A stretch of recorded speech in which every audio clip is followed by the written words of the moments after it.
Josh Simmons has Mitchell Schwartz out in the field. The Chiefs have Mitchell Schwartz out there with the offensive line, which is huge. And, we always see former Chiefs players come back and help out during minicamp and training camp.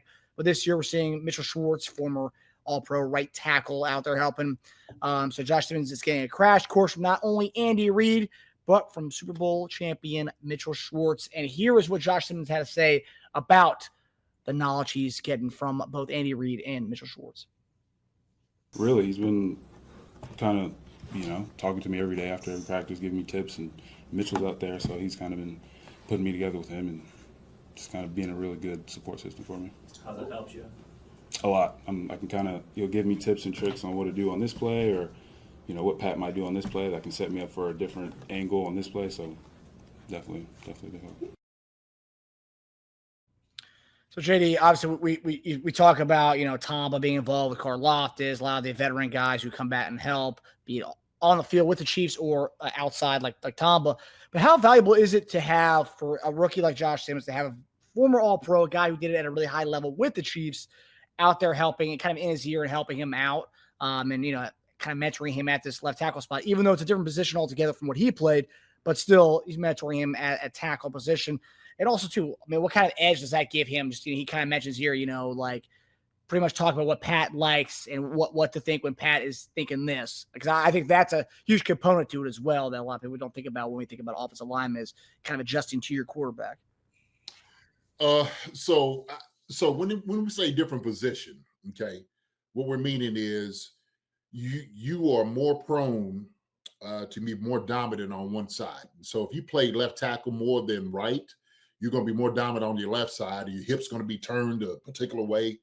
Technique and everything else is pretty much going to be the same somewhat, right? It really is. Because what you're thinking about, what Mitch is telling him, is sometimes timing of particular protections. Pat likes to hold the ball a little bit longer. Hey, Pat, he likes to set up a little bit deeper than everybody else, right? Remember, I used to always say this. I'm like, man, I'm looking at this. I know this Pat is setting up different than everybody else.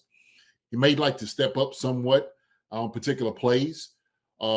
Sometimes you got to get the guy's hands down immediately on certain calls. And a lot of it is, the terminology that you have to, really digest with other guys and everybody else around you. So it's not only that he's helping him with his position in himself, but also too saying, hey, this is what you have to do in relation to everybody else and where they're sitting as well. So whether it be like, maybe a 5-step drop or 7, however you want to look at it, 3, the ball being out, like I said, on particular protections, right, or particular plays, definitely helps out. Same thing in the run game. If you're looking to, let's just say your backside on zone, how your step should be, how you should fit up with your guard. You're opening up to get to the outside, how deep you have to get on your open up step to get all the way out if you're trying to, do particular things. And all of that, man, is valuable knowledge. It's valuable knowledge. So whoever decided to bring Mitch, whether it was Mitch himself saying, hey, coach, let me come in and just kind of talk to the young guys, or at least Josh, just kind of help him out somewhat. That helps him interpret the things around him, and maybe some of the conversation of what, Andy Heck wants or what Patrick wants, some of the other guys around him. So all those things, man, is vital to his success. And Josh is sitting there saying, man, it helps me out a lot, because it's one thing for a coach to coach a player, but a guy that's done it before can help you out tremendously, saying, hey, look, man, I know, and, you do like this with the coach, like, listen, I know he said 3 steps. You might only have to do 2, or maybe you had to do 4, right? Maybe 4 quick. See how that feels, and then go with it. He said, because I know, hey, sometimes when they say 3 steps, sometimes it may just take me 2 to get right in his hip pocket where I need to be to push on up. So when you're sitting over here and you're trying to, like I said, ingest all that information, the faster you can do it and get somebody who has been in this system before, it helps out tremendously. It's a cheat code, right? Everybody talking about the cheat code on a lot of different things. It's the cheat code. I'm giving you the book. So I'm giving you all the stuff that you need as far as the blueprint, the things we do. Here it is. So it's good. It's good. I love hearing that. It'll help out. Now, do you think this kind of changes expectations for you a little bit with having a guy like that? Because I guess, right, having a guy who was in that system, right, Mitchell Schwartz being there for him, kind of being in his ear. Whereas oftentimes you don't usually get a like former player who played on that exact team with that quarterback under that same coach, kind of being there to tutor like the up and coming guy. Do you think that obviously, I guess, not changes your expectations for him, but does this give him kind of an edge going into the year now, having that extra oomph, that extra like, it's like having the SAT, the answer key kind of, right, with you going into your taking your SATs. You have the answer key, you're going to do much better on that test. Do you think this kind of helps him that much? It does. It helps him out that much, but Mitch can't play for him. I can give you the answers. We can study the test. We study all these different things, man. Are you a test taker? I can't play for you. Mitch can't play for him. That right there is a whole different beast altogether. So sometimes some of that information that is, kind of injected into him, he might be like, well, shoot, maybe my athletic ability allows me to do something totally different than what Mitch is. Okay. Well, Mitch said, oh, yeah, okay, maybe it was 3 steps. Maybe for me, it may take 4. Well, I may have to take 2. But at least I'll know I have 2 different perspectives on how I can make more of an informative decision about what I do. Let me try this. Maybe what Mitch was talking about, like, oh, okay, I get it. People like, you see what I'm saying? Like, when the defense bends rushing on you, right? You can't let him get to your full body on your outside. Like, you got to stay square. He's like, I get it. I got what you're saying.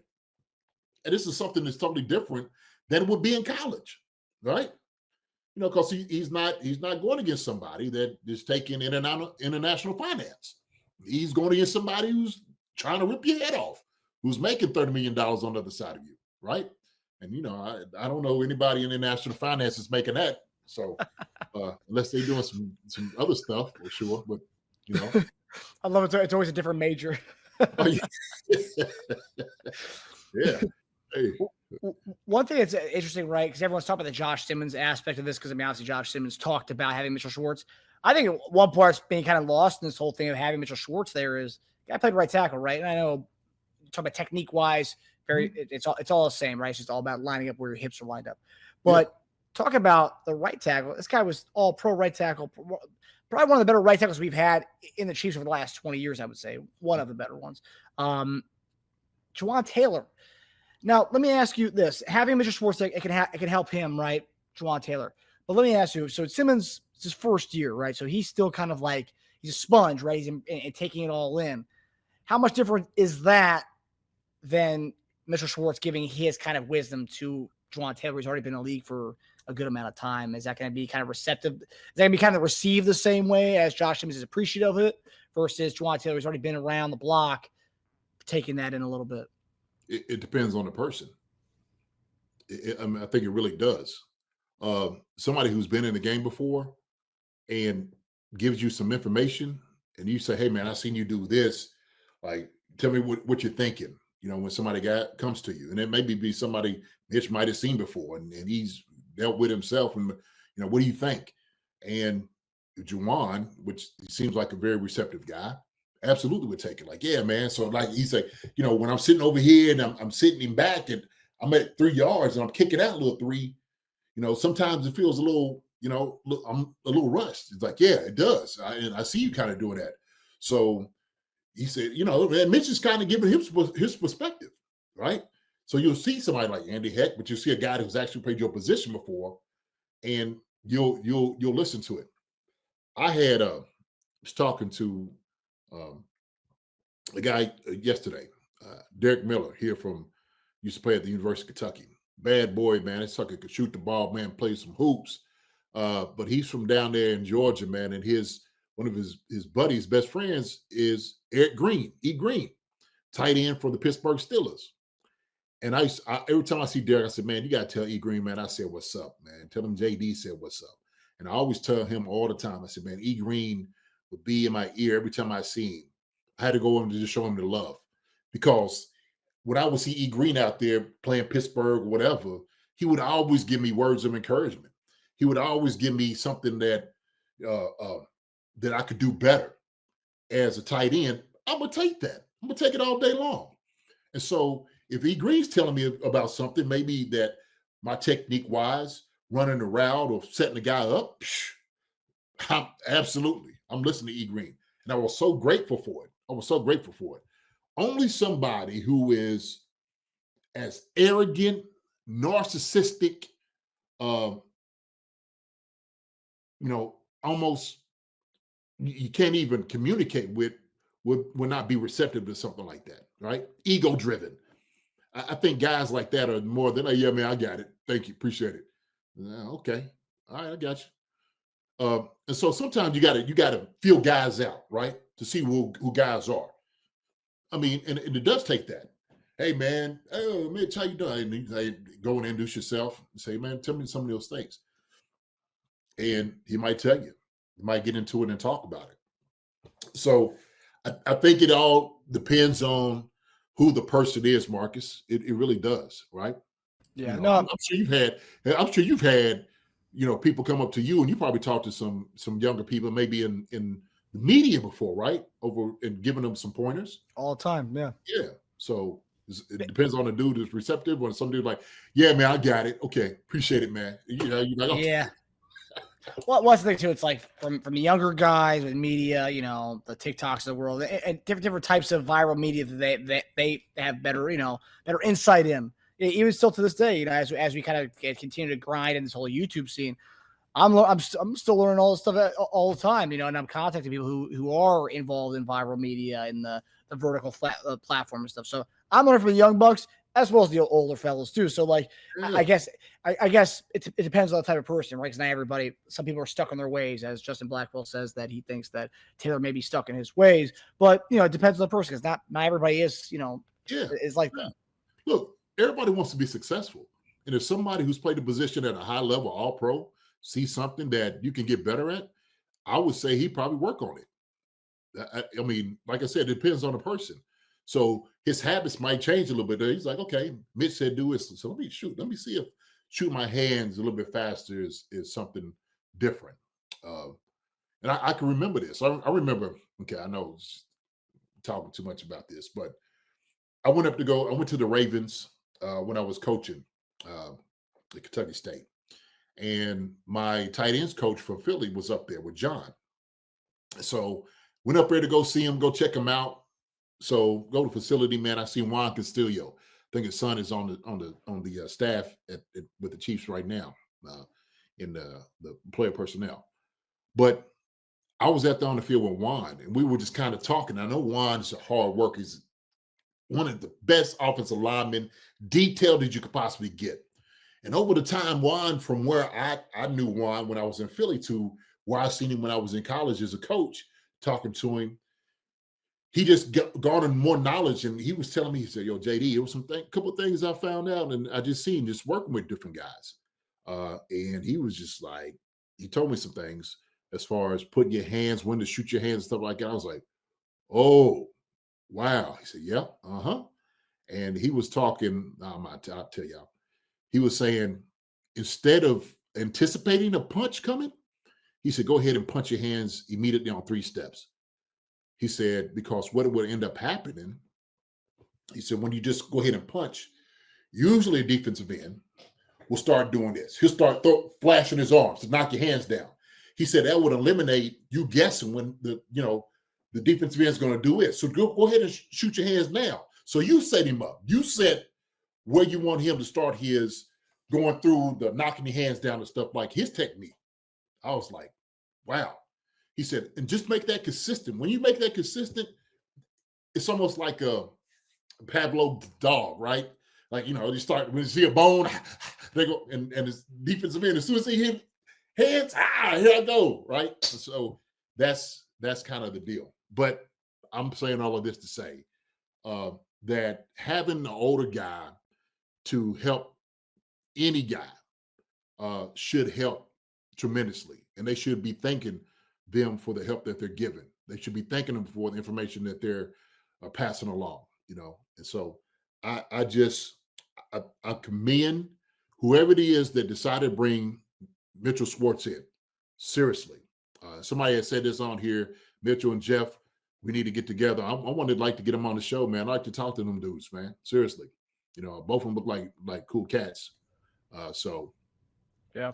yeah. Yeah, and I think, yeah, I mean, I think Juwan Taylor, based on all the clips I've seen, interviews I've seen, Juwan Taylor seems a very receptive and nice guy. So he doesn't strike me as the type of guy who would bat an eye at Mitchell Schwartz, especially a guy who was playing his same exact position at a high level just a few years prior. So I think any kind of constructive criticism and just any helpful tips you can give him, I think that would be beneficial for our entire team. So hopefully that is going on as well. Absolutely. Joshua Bundy's in here, said, them Buckeyes don't play. Josh is a real deal. I'm a season ticket holder for the Buckeyes. What's up, Joshua? Good to see you, man. Well, we know he's a real deal. That's why we got him here. So it seemed like he's everything that's been advertised, brother. He also, and you're talking about international finance, he actually did make mention during his interview yesterday saying that I was lucky enough to go against Sawyer and JT Tulma too during my practice and whatnot. So I was lucky to have those guys to go against. Yes, absolutely. Absolutely. So I don't know what their majors were, but they could have been international finance guys, but they're also in the NFL now. Yeah, whatever their major was, them jokers is making more money now. So it sticks. Believe that. Yes, sir. Good for them. Good for them. Hi, everybody. Thanks for watching. Subscribe here to get the latest from the show. Also, be sure to check out the best clips from Chief Concerns. And if you prefer to listen to the show, subscribe and follow us on Apple Podcasts, Spotify, and anywhere else you get your podcasts.